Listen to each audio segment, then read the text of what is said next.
ఆరోగ్యాభిలాషులందరికీ నా హృదయపూర్వక నమస్కారములు. కొందరికి కూర్చుని ఉద్యోగం చేసే అవకాశం ఉంటుంది. ఎక్కువ గంటలు కూర్చోవటం వల్ల వీళ్ళకి నడుము నొప్పులు, మెడ నొప్పులు వచ్చే అవకాశాలు ఉంటాయి. అట్లాగే కాళ్ళన్నీ కూడా టైట్గా అయిపోయి బరువుగా అనిపిస్తూ ఉంటాయి.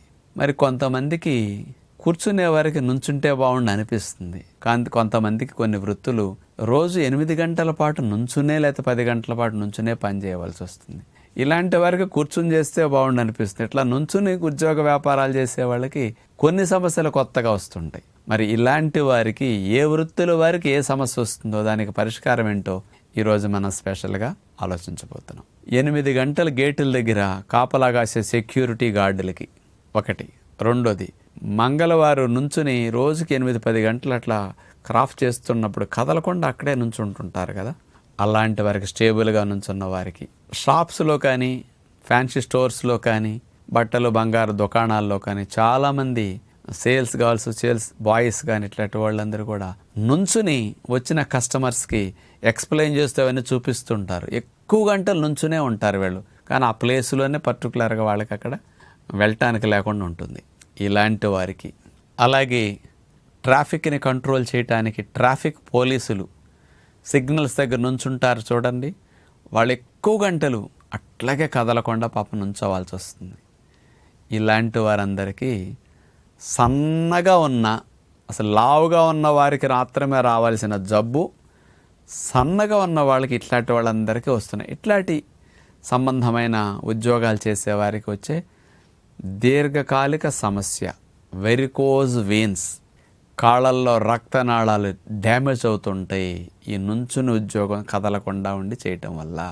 దీనివల్ల ఏమవుతుంది, ఎందుకు వస్తున్నాయి, దీనికి పరిష్కారం ఏంటి కాస్త ఆలోచిస్తే, ఇప్పుడు కదలకుండా ఒకే చోట నుంచున్నప్పుడు గుండె చెమ్మిన రక్తం ఆటోమేటిక్గా కిందకి దిగుతుంది. మరి కిందకి దిగిన రక్తం మళ్ళీ గుండెకి వెళ్తే కదా మళ్ళీ సర్క్యులేషన్ అయ్యేది. మరి మంచి రక్తం కిందకు వస్తున్నది, మరి చెడ్డ రక్తం కింద నుంచి పైకి ఎక్కాలి కదా. చెడ్డ రక్తాన్ని కింద నుంచి పైకి మోసుకెళ్లే రక్తనాళాలు రక్తాన్ని పైకి లిఫ్ట్ చేయాలి. ఇట్లా మెట్లెక్కినట్టు బ్లడ్ పైకి ఎక్కెళ్ళాలి.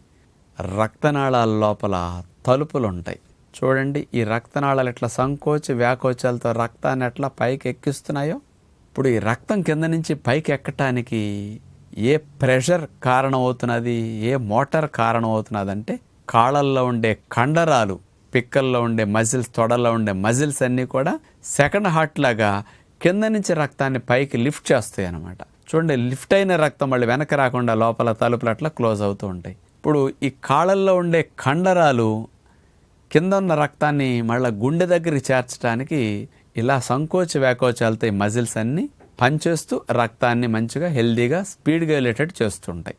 ఎప్పుడైతే కాళ్ళల్లో ఈ కండరాలు వీక్ అయిపోతాయో కింద నుంచి రక్తం పైకెక్కే మెకానిజం వీక్ అయిపోతుంది. మరి కాళ్ళల్లో కండరాలు ఎప్పుడు వీక్ అవుతాయి, స్టేబుల్గా 7-8 గంటలు కదలకుండా నుంచునే వారికి కాళ్ళల్లో మజిల్స్ అన్నీ ఇన్యాక్టివ్ అయిపోతాయి. ఎందుకంటే కదపకుండా నుంచుంటున్నాం కదా, మజిల్స్ అన్నీ కదులుతుంటే ఆ మూమెంట్ వేరుగా ఉంటుంది, వాటికి మంచి స్ట్రాంగ్గా తయారవుతుంటాయి. సంకోచ వ్యాకోచాల యాక్షన్ బాగా ఉంటుంది కదిలేటప్పుడు. కదలకుండా కూర్చోవటం వల్ల కండరాలు వీక్ అయినట్టే నుంచోవటం వల్ల ఇక్కడ వీక్ అవుతుంటాయి. ఎందుకని కాళ్ళల్లో కండరాలు ఎక్కువ గంటలు నుంచున్నందువల్ల ఆ మజిల్ వీక్నెస్ వస్తుంది. అందుకని రక్తాన్ని కింద నుంచి పైకి గెంటే మెకానిజం సంకోచ వ్యాకోచాల మజిల్స్లో సరిగా లేక రక్తనాళాల్లో గూడు కట్టుకుపోయి రక్తనాళాల లోపల తలుపులు మ్యాచ్ అవ్వక రక్తం వెనక్కి వచ్చేస్తుంది. ఇంతకుముందు హెల్దీగా పైకెక్కటం చూశారు కదా, పైకెక్కిన రక్తం వెనక్కి వచ్చేయటం ఇప్పుడు కనపడుతున్నది కదా.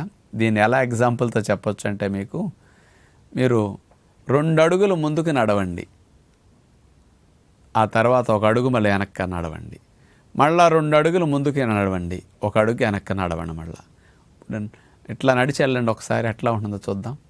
మీ రక్తం 2 అడుగులు ముందుకేయటం, తలుపులు సరిగా క్లోజ్ అవ్వనందువల్ల మళ్ళీ లీక్ అయిపోయి వెనక్కి వచ్చేసి 1 అడుగు వెనక్కి వేస్తున్నాయి. మళ్ళీ 2 అడుగుల ముందుకి తలుపు లీక్ అయి 1 అడుగు వెనక్కి. మీ రక్తం ఎట్లా ఎక్కుతుంది. అందుకని రక్తనాళాల రక్తం ఎక్కువసేపు నిలవ ఉంటుంది. నిలవున్న రక్తం వల్ల రక్తనాళాలు ఉబ్బుతాయి. ఆ ఉబ్బటం వల్ల పైకి పొంగి కనపడుతుంటాయి. కాళ్ళల్లో రక్తనాళాల్లో రక్తం ఎక్కువ నిలవ ఉండటం వల్ల పోట్లు, మంటలు వస్తాయి. నిదానంగా ఉబ్బటంతో పాటు ఇక కాలు చివరి భాగాల్లో, పాదాల భాగాల్లో నల్లగా అవటం, పిక్కల భాగాల్లో మరి నిదానంగా దురదలు రావటం, అక్కడ ఇన్ఫెక్షన్స్ రావటం, పుళ్ళు పట్టడం కూడా జరుగుతుంటుంది. రాని ఈ స్థితి అంతా డెవలప్ అవుతూ ఉంటుంది. సహజంగా బాగా లావు ఎక్కువ ఉన్న వారికి తొడలో పిక్కలు ఎక్కువ ఉన్నందువల్ల వాళ్ళకి రక్తనాళాల్లో మధ్యలో తలుపులు సరిగా మ్యాచ్ అవ్వవు. రక్తనాళాలు అడ్డదిడ్డంగా అయిపోయి మ్యాచ్ అవ్వనందువల్ల లావు వల్ల రక్త ప్రసరణ సరిగా జరగక కాళ్ళల్లో రక్తనాళాలు ఉబ్బుతాయి. కానీ సన్నటి వారికి ఎందుకు ఉబ్బుతున్నాయంటే కదలకుండా నూర్చోవటం వల్ల మజిల్స్ వీక్ అయిపోయి అట్లా వచ్చేస్తున్నాయి. అందుకని ఈ సమస్యట నుంచునే వారందరికీ వచ్చే అవకాశాలు ఉంటాయి. ఇప్పుడు నేను చెప్పిన 4 కాకుండా ఇంకా రకరకాల వృత్తులు మీకు తెలిసినవి ఉంటాయి. అలాంటి సిచ్యుయేషన్ ఏమైనా ఉంటే మీరు ఇట్లాంటి సమస్య భవిష్యత్తులో రాకూడదంటే దీనికి పరిష్కారం ఉంది. అదే మీరు రోజు ఎక్కడ మెట్లు ఉన్నా సరే లిఫ్ట్ వాడకుండా మెట్లు సాధ్యమైతే 2-3 ఫ్లోర్లు ఎక్కటానికి ట్రై చేయండి. ఎక్కటం వల్ల కాకపోతే కనీసం దిగటానికన్నా 5-6 ఫ్లోర్లు 7-8 ఫ్లోర్లు ఉంటే కూడా మెట్లు దిగటానికి రోజు ప్రాక్టీస్ చేయండి. కనీసం ఆఫీస్ నుంచి వెళ్ళేటప్పుడన్నా 10 అంతస్తులు ఉంటే దిగి వెళ్ళండి. పిక్కలకు మంచి వ్యాయామం. ఈ వెరికోజ్ వెయిన్ సమస్య ఇట్లాంటి వాళ్ళకి రాదు. మీరు ఉద్యోగ వ్యాపారాల్లో నుంచున్నా ఆ నష్టాన్ని ఇక్కడ వ్యాయామం కవర్ చేసేస్తుంది. ఆ మజిల్స్ని హెల్దీగా చేసేస్తుంది. అలాగే రోజు స్కిప్పింగ్ కానీ ఏజ్లో ఉంటే మీకు కాస్త సన్నగా ఉన్నవారు గుంజీళ్ళు తీయగలిగితే వయసు సహకరిస్తే గుంజీళ్ళు, స్కిప్పింగ్, స్పాట్ జాగింగ్ ఇలాంటివన్నీ మీ పిక్కల బలాన్ని బాగా పెంచుతాయి. మీరు 8 గంటలు నుంచోవటం వల్ల వచ్చే ఇలాంటి సమస్యని ఈ వ్యాయామాలు రివర్స్ చేసేస్తాయి. అందుకని ఆ కాళ్ళల్లో ఖండాలు వీక్ అవ్వకుండా స్ట్రాంగ్ అయ్యేటట్టు చేసి తలుపులు సరిగ్గా క్లోజ్ అయ్యేటట్టు చేస్తాయి. మజిల్ సెకండ్ హార్ట్లా స్ట్రాంగ్గా పనిచేయడానికి ఇవి మంచిదన్నమాట.